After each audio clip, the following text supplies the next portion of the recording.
जी सभी को KD natural में आपका स्वागत है। आप मेरी वीडियो को लाइक व सब्सक्राइब करते हो, इसके लिए आपका तहे दिल से धन्यवाद। आज की कहानी है सदा सुहागिन रहो। एक घर में एक पति पत्नी और उनकी बेटी होती है। उसके माँ बाप हैं, वो जैसे दादा दादी हैं, वो गांव में रहते हैं और वो शहर में रहते हैं। तो दादी कभी कभी मिलने आती है अपने बहू बेटों से।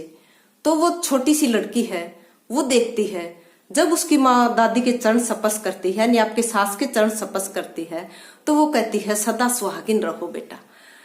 धीरे धीरे बच्ची बड़ी हो जाती है, बातों को समझती है और वो कॉलेज में जब जाने लगती है तो कहती है कि माँ देखो ना, आप पैरों छूती हो लेकिन दादी पापा को ही आशीर्वाद देके चली जाती हैं। कहती है सदा सुहागिन रहो। माँ वो आपको ऐसे भी कह सकती है कि खुश रहो, आपको भी तो आशीर्वाद दे सकती है। माँ कहती है कि बेटा मैं बहुत खुश होती हूँ क्योंकि तेरे पापा ही मेरा सब कुछ है। अगर वो खुश हैं तो मैं तो अपने आप ही खुश हो जाऊंगी। कहती है माँ ये क्या हुआ, पति को तो भगवान बना दिया।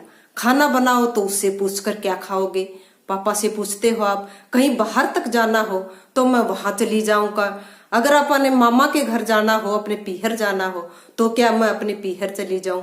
कहता है माँ, कहती है माँ ये पति क्या, पति से भगवान बना दिया।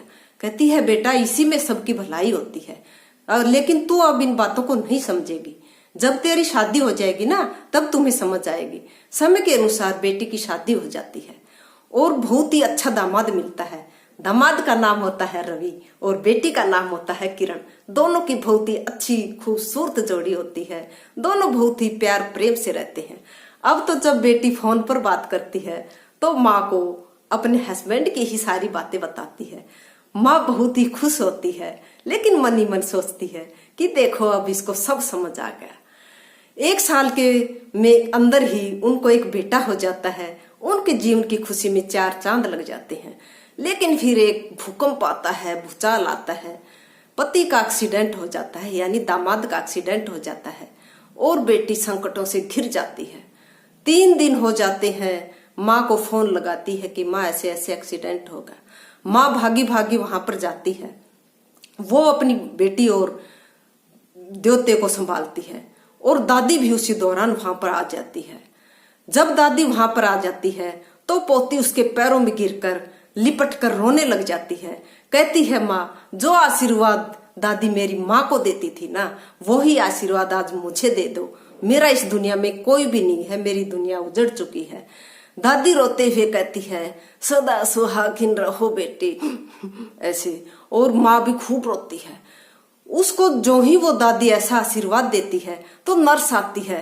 कहती है अरे क्या चमत्कार हो गया, आज तो भाई पेशेंट ने होश आया है और थोड़ी से अपने को हिलाया डुलाया है।